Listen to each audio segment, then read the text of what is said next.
Nah itu bisa menjadi. Jadi kalau neraka lah yang kita terima Tuhan apa jadi?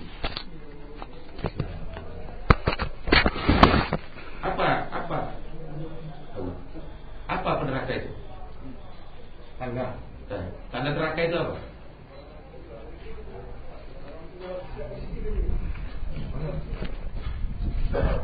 Neraka itu hawanya apa? Hawa neraka panas. Panas kan? Nah, kalau udah terpanas, Hitam lah. terbakar kan? Bakar.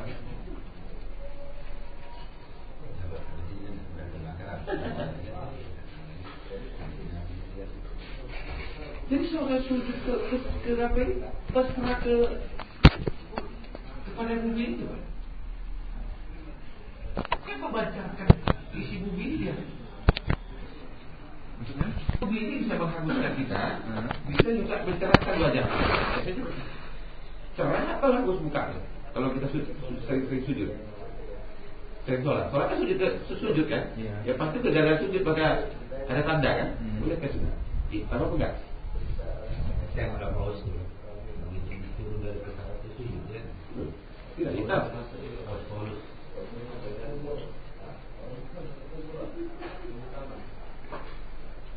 Jadi itu tidak menjadi tanda. Hati kata, oh ini banyak sholat gitu ya. Hati kata itu merupakan tanda orang yang terima Allah sholatnya gitu. Itu tidak menjadi tanda. Karena Allah tidak membakar banyak jumlah ibadah hamba gitu. Mungkin kebetulan. Cuman mungkin kebetulan sajarahnya itu ambalnya. Mungkin. Kasar. Ya boleh saja. Tetapi itu tidak menjadikan tanda jumlah yang banyak beramal ibadah itu menjadikan dia mendapat kebajikan di sisi Allah. Allah tidak membakar banyak dapat ibadah hambanya, tapi melainkan hatinya. Nah, jadi dia menjadi patokan pasar.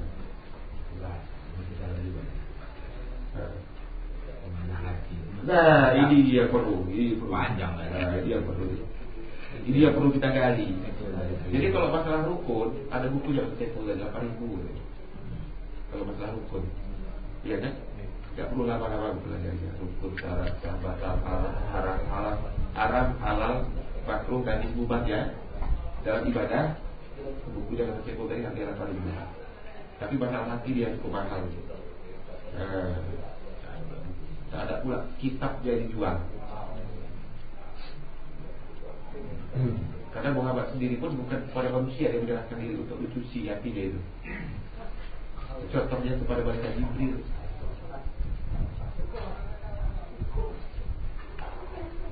Jadi kalau sekarang siapa orang yang berilmu, punya ilmu untuk membedah hati?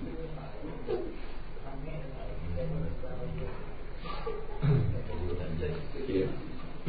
Jadi ini ada juga. Saya sebenarnya banyak ini fenomena alam. Ada kawan saya, dia di rumah itu. Dia punya orang tua, dia punya kawan lagi, tapi kawan itu tidak sempat di rumah saya. Jadi karena kami sering cerita sering darah, jadi dia mencoba cerita dari kawannya itu yang menjadi masjid. Orang tua ini ya sudah tidak tinggal kan, orang muslim kan, sama orang tua, dan dia punya anak. Kebetulan sama kawannya kawan saya ini, orang tua itu di Padang, kawan itu di rumah. Dia dikasih kabar kalau orang tua ini mau meninggal, kabar batin secara mimpi. Jadi dia nggak sempat hadir karena jauh kan, jadi terkabarnya dia setelah meninggal baru dapat telepon. Datang dari sana, sudah dikebumikan, dilepakan gitu kan. Dia bermimpi setelah itu dia tidur 1 hari setelah itu kan dia tidur dia bermimpi ajak. Nah, jadi apa akal dia gitu? Dia jadi tahu dengan kan tidak ada anak yang soleh, sholat lagi ya, berzikir lagi ya. Jadi akhirnya enggak juga dicarinya istilahnya tempat amal. Kalau dia mendapat untuk bukan orang tuanya, tanya sama mungkin tak siapa ya. Dia cerita sama kawan itu dapat amal, beramal dia untuk supaya orang tuanya bisa tenang, tidak diajak lagi gitu. Tenang. Setelah dia tidak beramal, dia ajak lagi. Nah, sampai sekarang ya karena kita tidak ketemu, kan gitu ya. Apakah dengan amal itu habis beramal, dia diajak putus berarti kan gitu kali ini ya. Nah, jadi ya, sampai segitulah batas ceritanya. Jadi kita cerita sama Bang ini ya kebetulan memang dia tidak menghadirkan kawannya itu kan gitu. Kami hanya cerita ya apakah sampailah ilmu ini ke dia walau sampai saat ini nggak ketemu. Nah, itu aja. Jadi kita sama kawan itu kita bicara. Jadi yang kalau masalah cerita ada itu tadi juga yang dibayangkan dengan cerita ini tadi. Nah itu memang kontinu lah istilahnya terus aja itu. Gitu. Kalau dengan amal apakah kekuatan amal mungkin belum dikira Allah segala macam ditutup oleh gurunya gitu ya kita. Tapi begitu dia tidak beramal lagi putus. Nah, istilah. Jadi kan kalau dikatakan mana yang dengan ilmu, mana yang dengan alamnya jadi orang mungkin ditutup sama gurunya. Setelah dia tidak beramal itu lagi dia lupa dia beramal itu mimpi lagi. Minta tolong lagi.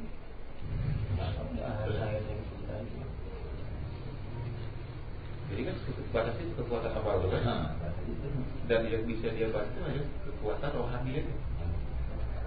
Ya sebatas itu. Nah, tidak sampai ke rohani itu. Jadi lupa rohani tadi. Kan ya rohani kan. Jadi zikir itu atau zikir yang kita bilang dulu, dia hanya bisa membantu sebatas rohani. Nah, justru ketika kita support dengan zikir, selamat rohani. Tetapi ada permasalahan lebih besar, jiwanya tidak selamat.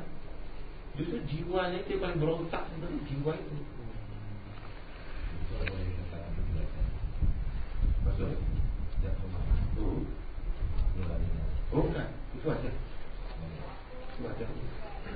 Itu sifatnya. Orang itu sifat Allah, sifat zat. Nah, itu baru ini.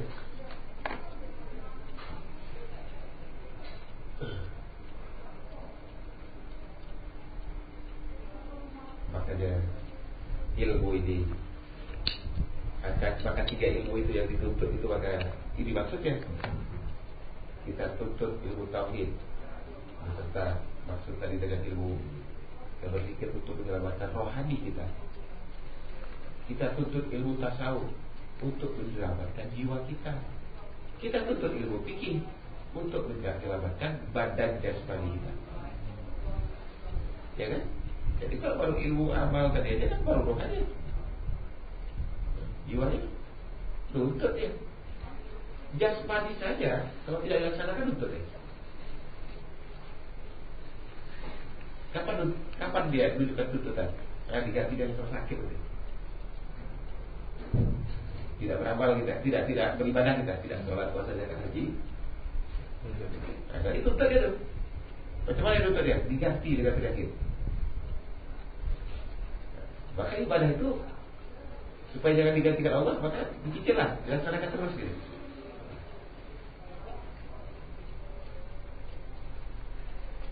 Jadi sebenarnya bukan dari amal ibadah, bukan dari ibadah, bukan dari amal untuk jalan keselamatan kita kepada Allah. Jalan ya bukan dari itu ya, tapi dibalik gitu. Jalan ya dari ilmu, amal, ibadah. Jadi ilmulah yang menyempurnakan amal ibadah untuk bisa seluruhnya ini diri dari balik kepada Tuhan. Kalau dengan ibadah saja berarti hanya badan jasmani yang selamat. Kalau dengan amal saja hanya rohani kita yang selamat. Tapi kalau dengan ilmu, amal dan ibadah, seluruhnya.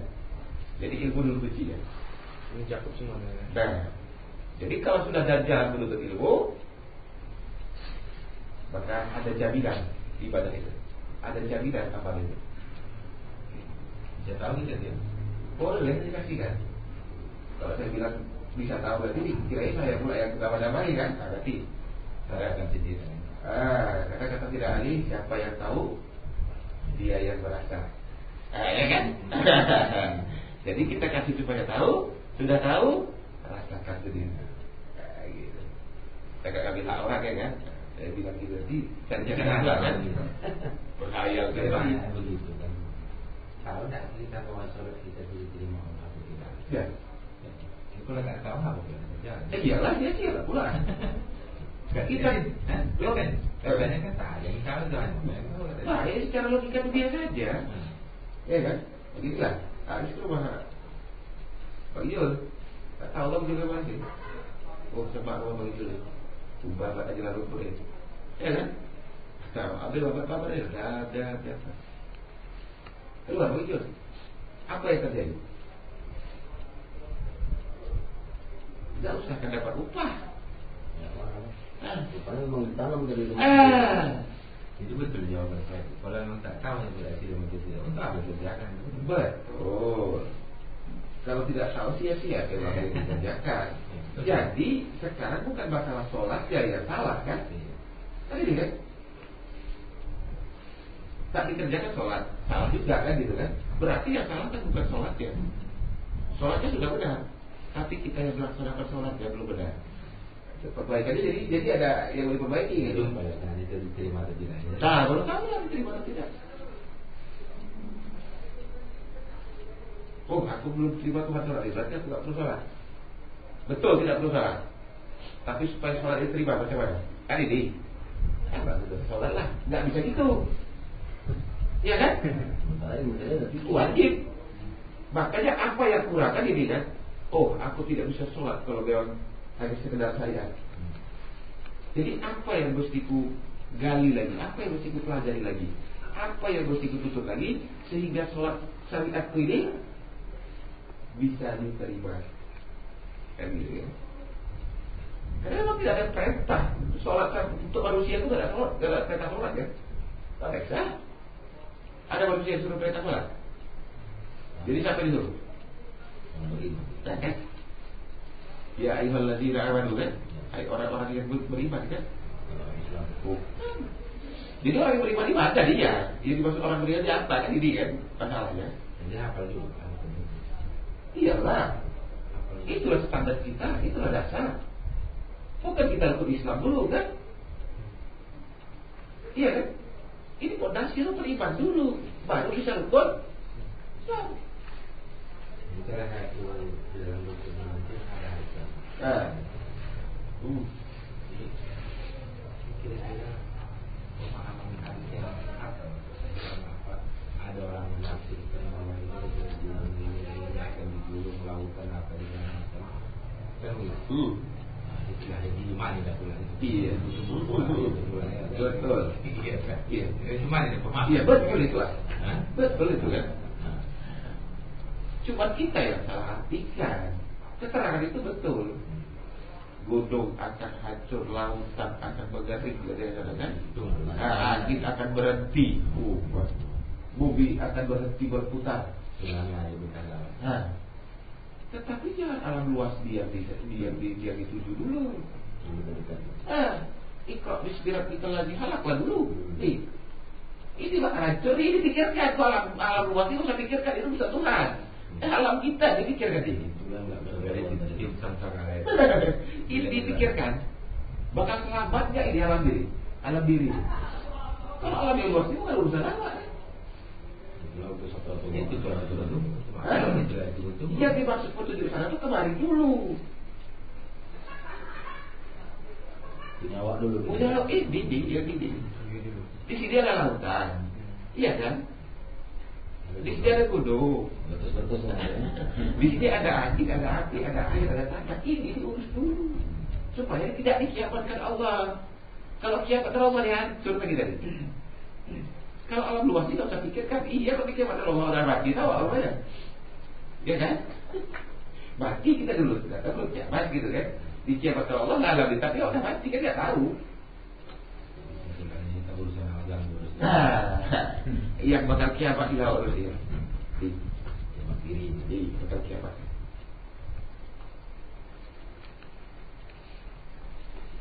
Jadi kalau memang itu dari tunggu-tunggu ya. Ya jadi Islam sama gitu. Islam ini kan di atas. Pasti. Rukun iman itu kan di atas. Iman ada ya Allah. Nah, buktikan keimanan itu. Tapi jangan di perkara ada. Ya. Hakimnya nggak ada, susah dari hakim ini. Yang memperkarakan banyak tapi hatinya nggak ada. Jadi selalu ini jadinya Islam itu. Jadi kuatkan dia ke masjid. Imannya kuat. Jadi Islamnya kuat sebenarnya. Islamnya kuat. Mengokohkan syariat Islam, bukan iman. Jaksanya udah diperiksa KPK mana berani. Udah kita masuk ke mereka ini. Iman itu nggak nampak mata kuala. Sementara kalau kita boleh agak tegas kokoh,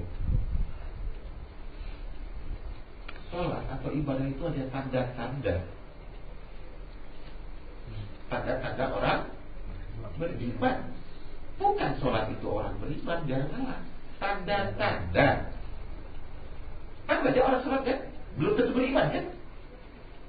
Betul. Betul. Tapi orang beriman pasti. Kenapa sholatnya diburu-buru? Iya kan? Ya, contohnya ada pada zaman Rasulullah di masjid itu ada mana dua kepala manusia kan gitu. Nah, sementara sholat itu semua di masjid. Satu kepala babi kan? Itu satu, Pak. Yang kedua, kenapa diperintahkan Allah sholat? Ada apa di dalam sholat? Ini kan jarang kita rasakan. Kadang-kadang sujud apa kok capek kali. Iya kan? Iya kan? Kok capek kali, kok susah kali. Sedangkan diperintahkan, wajib pula lagi. Apa sebetulnya terkandung di mana sholat? Ini kalau kita rasakan itu, kok cuma juga ini kan? Betul. Apa ya? Di dalam kita melaksanakan sholat ini, kita laksanakan aja dulu, ya kan? Kalau sejauh-jauh. Capek itu paling terawih 23 di aku ingat. Tapi kenapa disuruh? Karena ada enaknya di sana itu Kenikmatan. Nah, kan gitu. Tapi keringat Apa untungnya kita keluarkan dari semua? Itulah bahasa sudah jalan. Iya. Karena tadi sudah kita kupas, yang di diri Allah itu ada 4. Yang pertama kudrat, kemudian iradah, kemudian ilmu dan hayat. Kudrat itu kepada diri kita jadi tulang.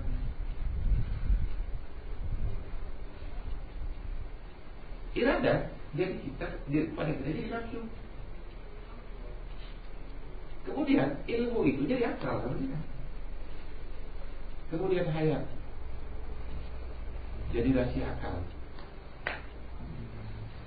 Kalau kita bilang di awal tadi itu tanda ya, tanda dia hidup itu berjawab ya kan, itu tanda hidup. Nah, itulah dari diri kita. Kemudian kita ini juga berasal dari 4 anasir ya. Kejadian tubuh ini. Itu dari Tuhan ya. Tapi yang di tubuh ini ada 4. Yang pertama hati. Kepada kita jadi darah. Kemudian air. Kepada kita jadi urat. Kemudian air. Kepada kita jadi tulang. Tambah. Terus pada diri kita jadi daging. Nah, coba. Yang dari angin ada, dari api ada, dari angin ada, dari kayu ada, dari tanah ada. Di diri kita ini. Macam mana tanda kita bersyukuri yang apa yang diberikan Allah ini. Setiap saat, setiap waktu kita gunakan ini. Iya kan? Yang api jadi darah kita gunakan setiap hari. Yang angin jadi urat kita gunakan setiap hari. Kemudian yang air jadi tulang kita gunakan setiap hari. Kemudian tanahnya jadi daging kita gunakan setiap hari. Kapan kita mengucapkan pada syukur dia atas pemberian yang 4 ini? Itulah waktu sholat. Mana tandanya? Itulah ketika berdiri. Apa arti berdiri itu? Itu menunjukkan sifat api. Ya kan? Apinya gak mau keluar, berdiri dia kan? Maksudnya apa? Di saat itulah tanda kita bersyukur mengembalikan darah kita kembali menjadi api. Itu waktunya. Kemudian rukuk. Itulah tandanya kita mengembalikan sifat angin. Coba, angin datang kan? Sifat urat kita kembali kepada angin. sujud. Itu sifat air turun. Itulah saat kita mengembalikan tulang kita kembali kepada air dan duduk. Itulah sifat cara terhafal, mengembalikan daging kita kembali kepada Allah. Itulah tanda kita bersyukur, mengembalikan yang ada pada diri kita kembali ke Allah. Itulah gerak sholat secara syariat. Secara hakikat mengembalikan yang apa tadi? Kudrat, irasat, ilmu, hayat. Itu secara hakikat. Kudrat, kita bisa bergerak.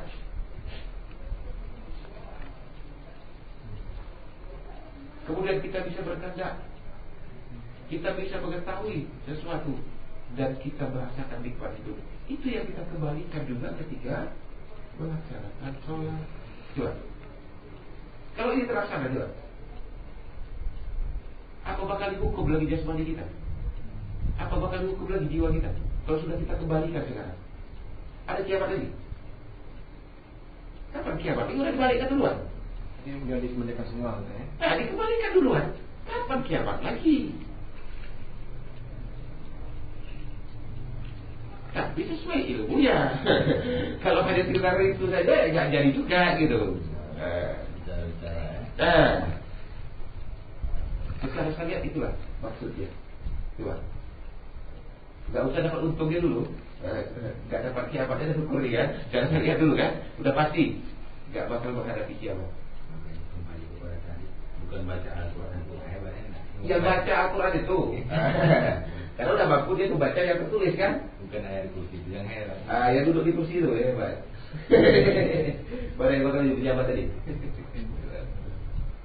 Dia disebut billah. Ada yang menjawab ya. Billah. Jadi sholat itu jadi sana. Ini rampas juga ya. Satu itu. Udah jadi billah rampas juga. Dia awak juga bilang sholat.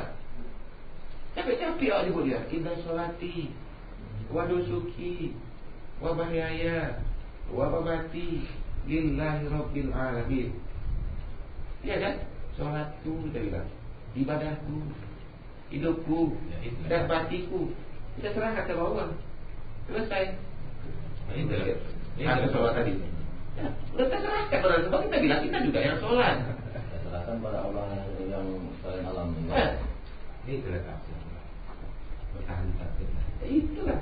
Tidak olah itu. Kalau mau berpikir lagi, dalam panggilan sholat aja udah ketahuan. Ya, waktu Bilal wajiblah dulu ya, yang azan ya. Ketika disebut ya Allahu Akbar, apa kita jawab? Tahu lah. Waktu dikatakan asyhadu an la ilaha illallah, kemudian wa asyhadu anna Muhammadar Rasulullah. Ketika disebut hayya 'alas shalah, coba ya. Artinya mari tegakkan sholat, hayya sholat kan? Apa kita jawab? Kita enak saja jawab, tak ada daya dan upaya. Disuruh sholat, tidak ada daya, tidak ada upaya, kecuali izin Allah. Dan tak punya daya dia mau sholat, iya kan? Udah kan punya, jarahlah, tak punya daya dan upaya. Kecuali ilah. Kecuali ya tadi kan. Itu supaya memastikan tadi. Tapi ada pilihan maksud mungkin dia udah dikasih daya pula.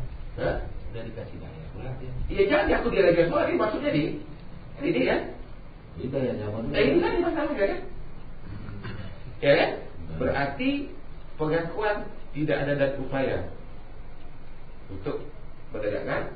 Jadi upaya siapa? Nah itu dulu lah.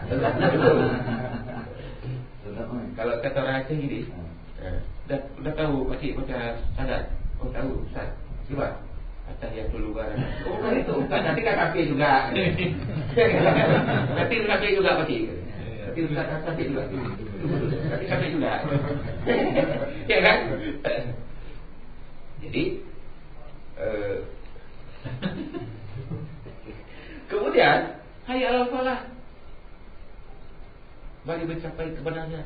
Apa kita jawab juga lagi? Tetap juga lah Allahu Akbar. Ayo mari kita mencapai kemenangan. Gak ada daya dan upaya. Iya kan? Allahu Akbar, Allahu Akbar, la ilaha illallah. Baru kita jawab sama juga lagi seperti itu kan? Allahu Akbar, Allahu Akbar, la ilaha illallah. Wah, ketika imam berdiri, as-salatu bagi birahi wa Allah. Rambe belakang. As-salatu la ilaha. Rambe lagi. Abal dia dong. As-salatu la ilaha illallah kata yang belakang. Iya. Rambe sholat. Tadi bilang tak ada daya, tak ada upaya. Jadi siapa yang sholat? Abal dia as-salatu la ilaha illallah.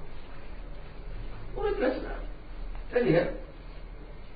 Tak ada daya dan upaya untuk sholat. Tak ada daya upaya untuk mencapai kebenaran. Ketika imam menyatakan as-salatu maghribi rahimakumullah. Ya rabi jauh. As-salatu la ilaha illallah belakang. Rabi mah di sholat. Itu juga lah. Ya, jadi siapa yang sholat? Kalau mau jujur. Kalau mau jujur kan? Ada kita lagi yang sholat. Ada kita lagi kuasa untuk mengatakan takbir itu. Karena ada kekuasaan Allah ya kan? Karena ada kudrat dan iradat Allah pula maka bisa sholat. Kok kita yang sholat? Berarti yang sholat kan kudrat dan iradat Allah itu yang sholat kan? Mengaku juga kita sholat. Ini Maten pula imamnya itu. Imam pula maten lagi. Ada pula pertanyaan semalam lebih seru lagi ya. Semalam pertanyaan terus. Kayak gitu Ustaz. Kalau di belakang Ustaz kacau gitu ya kan. Nanti lagi juga dah. Takkan kalau di Ustaz lah ya kan. Banyak-banyak aku. Batin lah ya kan. Kalau kita sholat bermakmum, kita punya imam dibuka. Kita kan jadi makmum ya kan. Ada imam dibuka. Tapi jawab jadi imam. Kan gitu. Baca-baca mungkin. Imam baca ayat, baca apa, dia santai ikut aja, santai ya. Apa? Tanggung jawab dia. Ketika dibuka, jadi imam. Pertanyaannya, kalau kami jadi makmum, imam jadi buka. Lah kok imam dibuka, imamnya siapa? Jawab. Gimana sih? Kalau kami makmum di belakang, kami ada imam dibuka. Jadi imam dibuka siapa imamnya? Iya.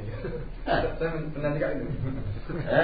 Yang imam siapa tak imam? Coba, kalau tak beri imam juga imam dibuka, udah. Kalau tahu ada imam terima, bapak imamnya apa? Tanda ya, pinggirkan terus. Iya kan?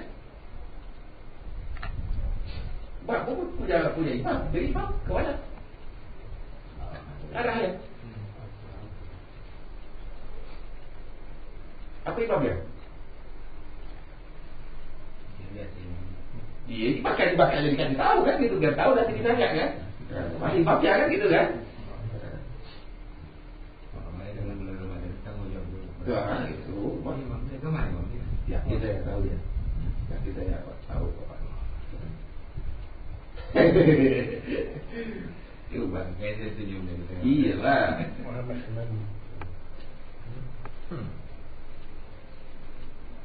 Jangan terus mana jadi imam kan?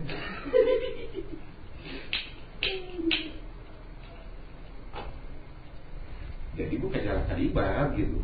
Jadi kalau sudah jadi imam, biar imamnya itu berisi kan gitu kan. Kadang-kadang kalau disuruh jadi imam itu lari juga, ya ada kan. Kadang-kadang pas gitu. Nanti dia bisa jadi imam itu. Tahu dia imam siapa. Soalnya waktu disuruh jadi imam lari juga, ya kan. Bukan gitu. Awal yang ada dia gue kan dia sekali mendoa terus kan Bagus tak dimulai ya. Jangan dimulai. Jadi kembali kepada azan tadi. Makanya dibilang kalau bahasa pahala memang lebih besar pahala yang ada daripada ini. Itu lah dia. Iyalah. Jadi bahasa itu aja udah kedengaran. Pakai Rasulullah yang paling disuruh ya aja tuh paling bagus tuh bilang lah kan. Lalu cara dia bilang apa? Ini ada ya. Iya, di itu cuma waktu ajar tuh dia. Kalau kita sering ajar kan ada apa dia itu doa dia itu belum Nah itu lebih gawat lagi itu.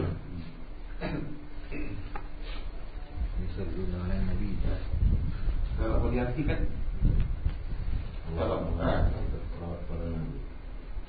Inna Allah wa malaikatahu yusallu. Yusallu itu sholat atau selawat? Coba, teksa itu kalimatnya. Teksa betul-betul. Yusallu. Kalau selawat kan Allahu basalli kan? Allahu basalli. Ini yusallu, yusallu. Apa artinya itu?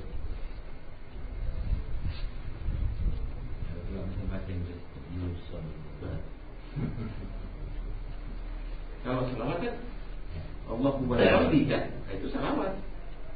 Ini Inna Allah wa malaikatahu yusallu. Nah, alat Nabi.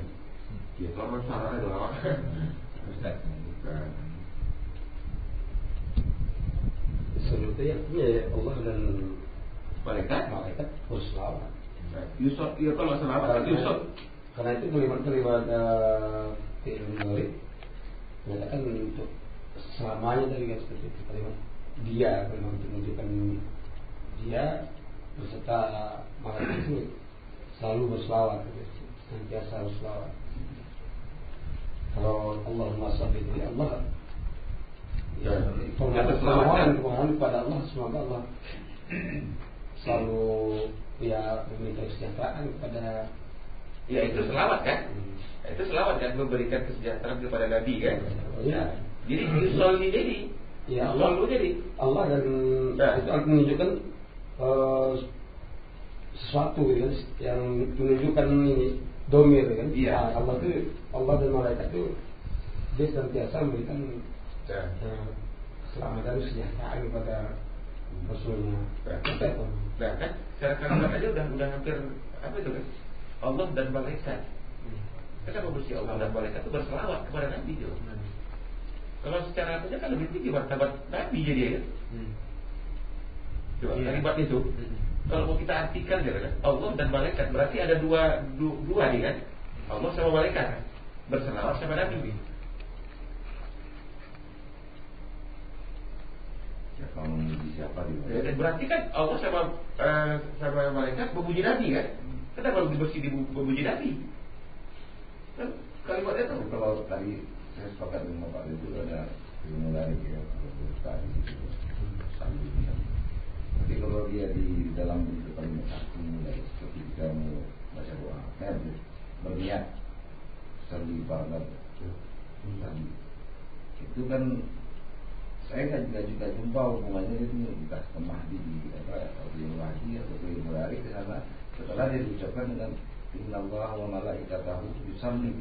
Sallu itu kan dia sebenarnya menunjukkan dua yang di belakang bersalawat kepada dia sebetulnya. Kapan dia berganti ke kalimat sallu itu menjadi salawat? Nah, itu yang saya jumpai kan. Tapi maknanya intinya sebetulnya kalau sudah ditambahin dengan keterangan di belakang yusalli tadi itu yusallu tadi yusallu tadi itu sudah merupakan lebih dari satu di belakang ada yang memuji kepada satu kan. Jadi intinya salawat itu boleh dikatakan salawat itu memuji, atau boleh dikatakan salat itu sembahyang salat, melakukan salat. Ya kan salat itu sebenarnya intinya kan pujian ya kan, inti apanya kan. Artinya penyerahan diri yang sebenarnya. Pujian bisa. Salat yang kalau arti dasarnya salat itu doa tidak bisa. Karena dalam salat itu sendiri ada banyak doa. Pertanyaan sekarang kan di sepanjang kitab pengetahuan kita di syariat pengajian dimanapun ustaz ya kan, tetap kita masih menerima Nabi itu sesuatu yang dijadikan ya. Terdahulu Allah yang menjadikannya kan. Nah, apakah masuk ke dalam logika berpikir kita barang sesuatu yang diciptakan kemudian ada perintah untuk memujinya dan yang menciptakan sendiri ikut memujinya? Padahal itu hampir setiap waktu dibaca. Ya jangankan kepada Nabi, kepada orang yang sabar saja Allah seperti itu. Iya.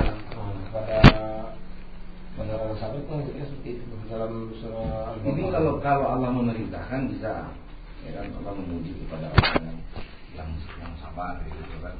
Nah, inti yang sabar ini sebenarnya kan itu pada diri yang kita punya. Nah sekarang maksudnya itu meletakkan martabat ini. Martabat mana yang tinggi, yang memuji atau yang dipuji? Nah kalau kaitannya dengan bil Arab ya, dengan apa, dengan bahasa Arab yang saya tekankan di sini bukan kepada maknanya. Ya, kalau bisa tersusun kalimat seperti itu, kita dipaksa dihadapkan pada suatu keadaan, satu yang memuji, satu yang dipuji. Nah, tinggian yang mana atau mulia yang mana atau yang seharusnya bermartabat lebih tinggi mana, yang memuji atau yang dipuji kan? Ini banyak juga pertanyaan itu ya di jemaah-jemaah yang ditanyakan. Jadi perlu ada satu memang yang hilang ya, yang seperti kita di sini muzakarah ya. Di mana kita hilang muzakarah ini bercampur di antara keterangan tauhid dengan keterangan syariat. Sebenarnya syariat dia punya keterangan tersendiri, tidak bisa dikaitkan dengan itu. Karena tujuan kita mentauhidkan Tuhan itu untuk mengesakan dia. Esanya tidak hanya sekedar pengetahuan di bibir esa, tapi betul-betul esa dia dari mulai hafalnya, asma'nya, sifatnya, zatnya. Kan itu ya. Ketika dia dikaitkan kepada amalan yang bersifat itu, dia jadi rancu dia. Kalau memang tauhid mengatakan semata-mata yang ada zatnya itu esa semua, kenapa ada bentuk sifat? Apakah kemungkinan besar Allah menyembah Allah kan gitu, jadi apa ya?